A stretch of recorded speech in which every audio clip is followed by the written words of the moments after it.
Buenos días.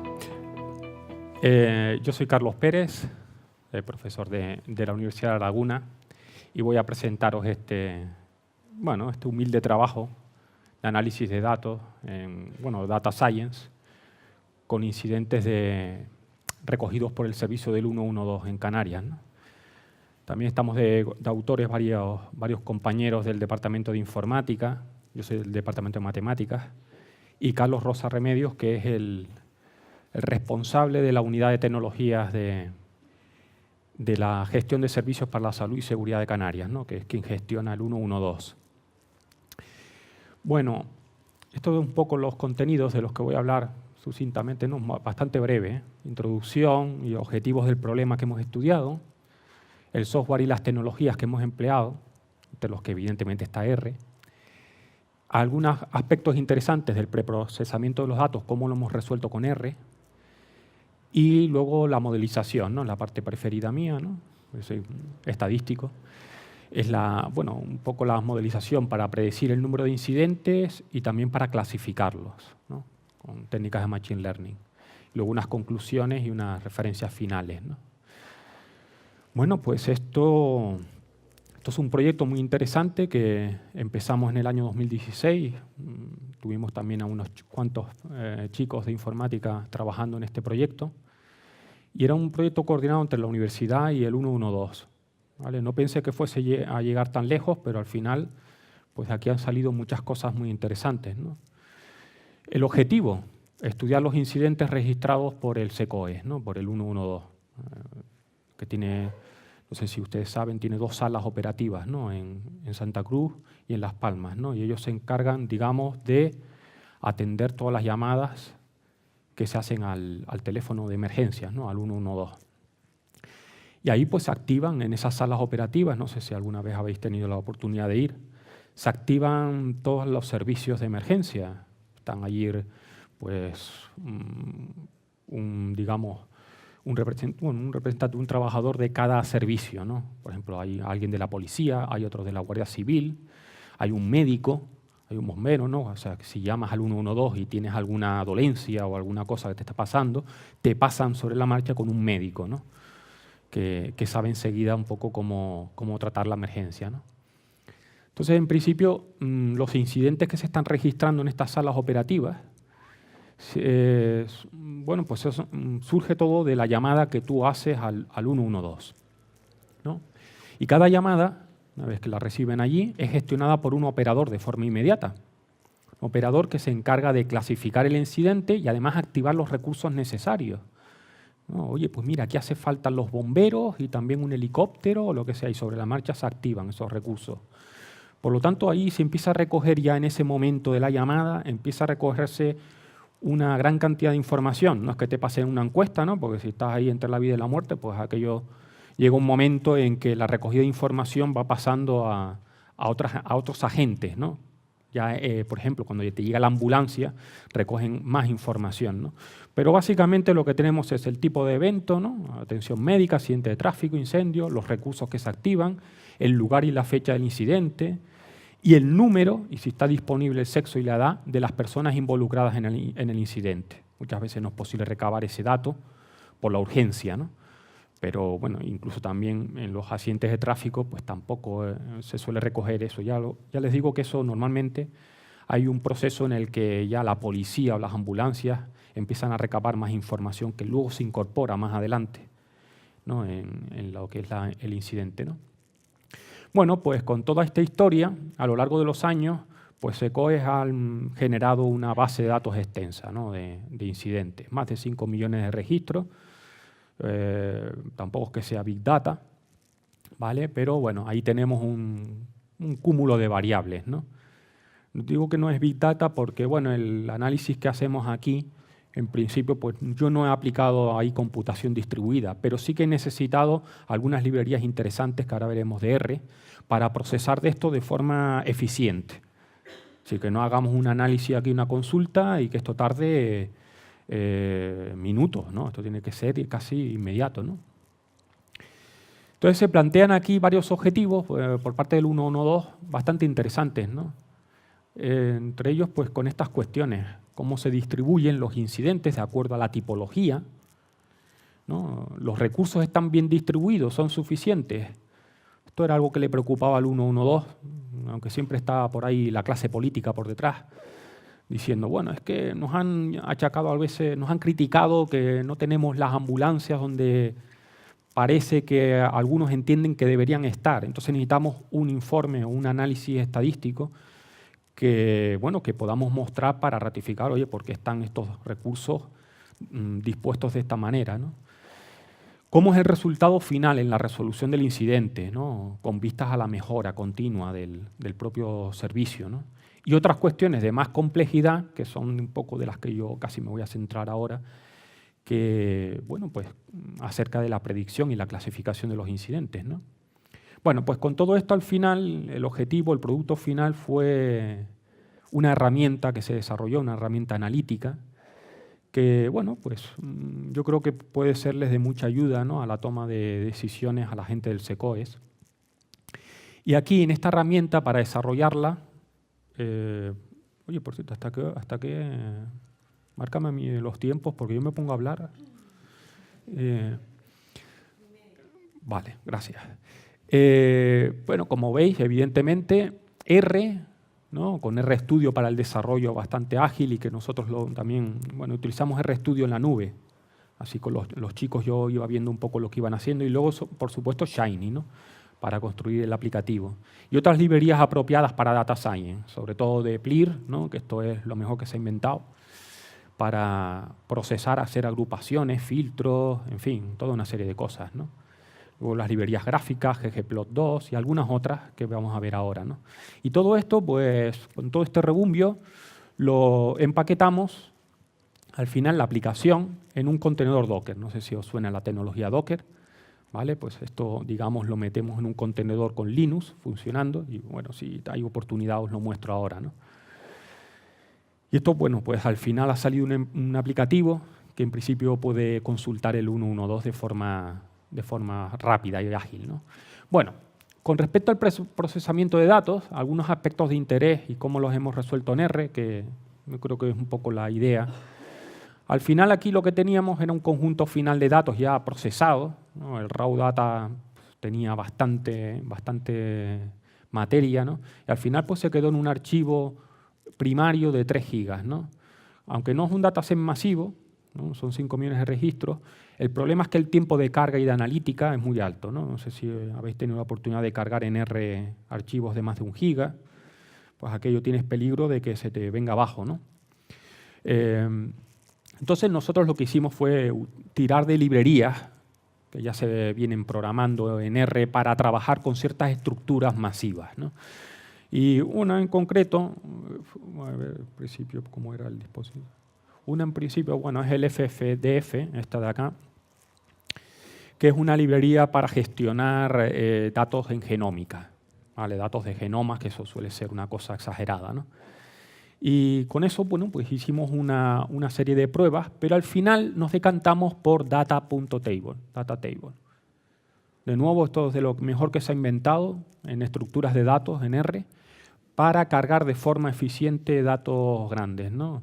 Es verdad que está el data frame luego, que eso ya lo puedes utilizar para subconjuntos del conjunto principal, pero el data table nos dio, fíjense, resultados bastante óptimos porque reducía sobre todo los tiempos para hacer un filtro, ¿vale? Yo quiero filtrar los incidentes en la Ordava o en Telde, ¿vale? Y lo hacíamos en un tiempo óptimo. Y luego la agregación, ¿no? Para hacer, por supuesto, las operaciones de agrupación. Pero en principio, digamos que la parte del preprocesamiento la pudimos atacar bien con estas librerías, ¿no? Bastante interesantes además. Bueno, aquí hay un ejemplo del código para que vean que no es nada del otro mundo. Bueno, no es nada del otro mundo hasta que sabes cómo es, claro. O sea, lo estoy poniendo aquí, pero esto hay que darle vueltas, ¿no? Al principio, pues, se trata de convertir a un data table toda la estructura de datos completos para quedarte con aquellas variables que tú en el cuadro de mando de la aplicación vas a necesitar. Pues, por ejemplo, el código del incidente, el año, el mes, la isla, En fin, hacíamos eso, la conversión a data table. Y luego ya en el proceso este de filtrado, pues esto era bastante ágil, ¿no? O sea, ya filtrábamos, por ejemplo, incidentes del 2014 al 2016, solamente las variables estas, islas con moon, y ya con la agrupación, que se me olvidó ponerla aquí, pues esa operación salía en 4 o 5 segundos, como mucho, ¿eh? O sea, una cosa bastante interesante. Y además no descartamos ideas de crear subconjuntos intermedios de datos. No, todo esto era partiendo ya del conjunto de datos depurado. O sea, no nos complicamos la vida con procesos intermedios, ¿no? Y eso es lo que a mí me satisfizo bastante, ¿no? Porque, digamos, no estamos creando luego estructuras que hay que volver a renovar cuando volvamos a meter más incidentes. Bueno, y al final pues salió una interesante solución de cuadros de mando. Ahí pues en principio con los desplegables y demás. En principio, bueno, pues os puedo mostrar brevemente a ver cómo era esto. No me quiero liar mucho. Pues está por aquí, a ver si veo un punterito. Aquí.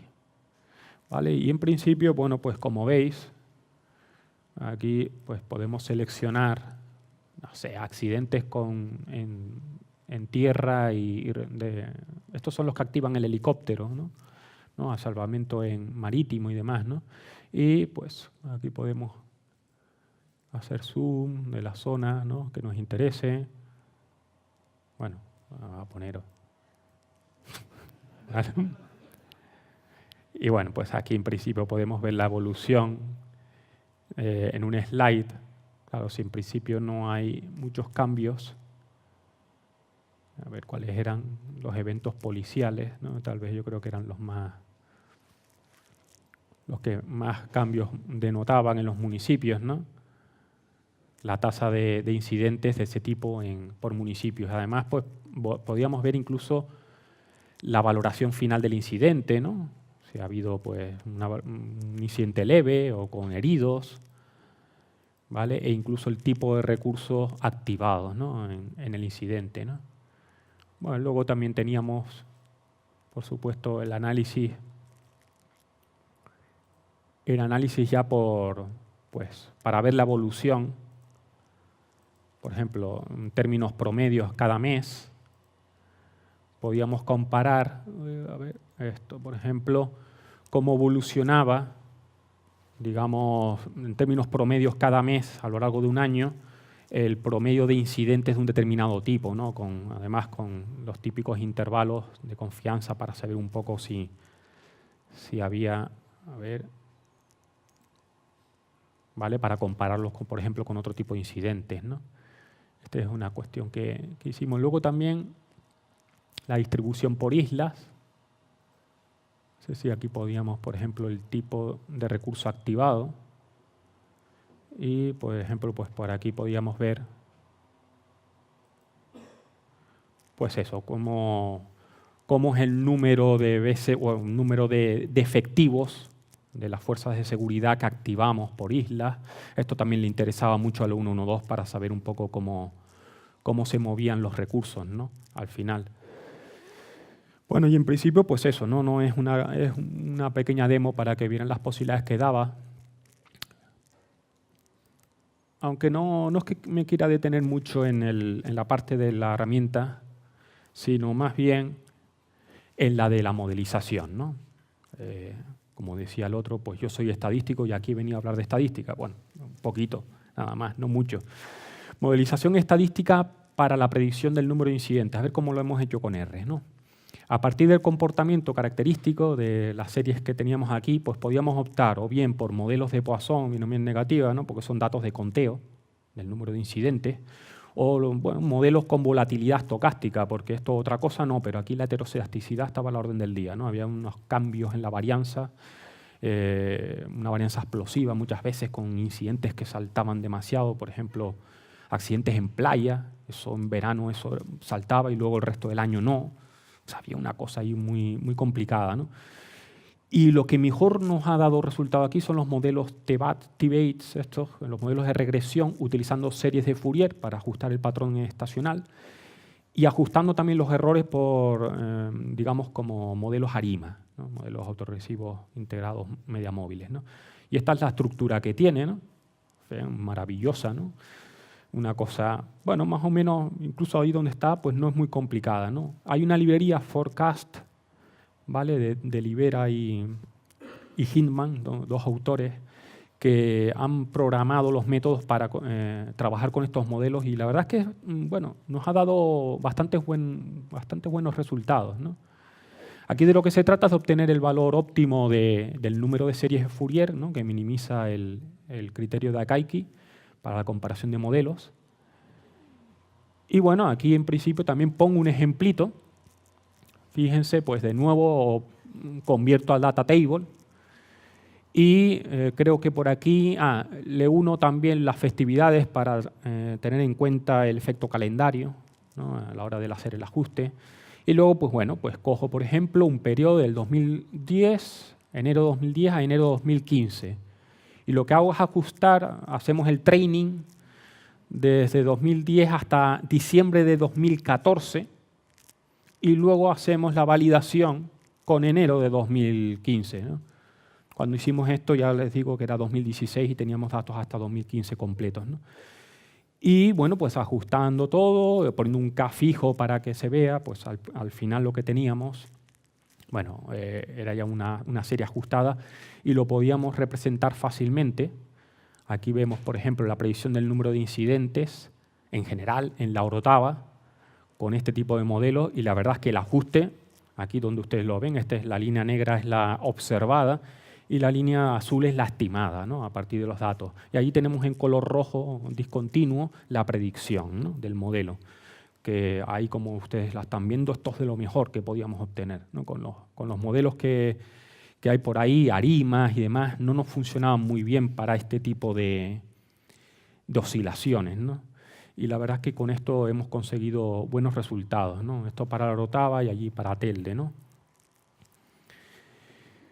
Bueno, y aquí está, bueno, sí, eran modelos T-bytes, como estoy diciendo, suavizado exponencial con transformación de Box-Cox, errores ARIMA y componentes de tendencia y estacional, ¿no? El full pack, digo yo. Pues aquí tenías de todo, ¿no? Y es el que mejores resultados nos ha dado, como podéis ver, con los errores cuadráticos medios, relativos e incluso con los errores absolutos porcentuales, ¿no? Muy buenos resultados, aunque también una regresión a secas con errores ARIMA, pues también eran buenos modelos, ¿no? No estaban nada mal, ¿no?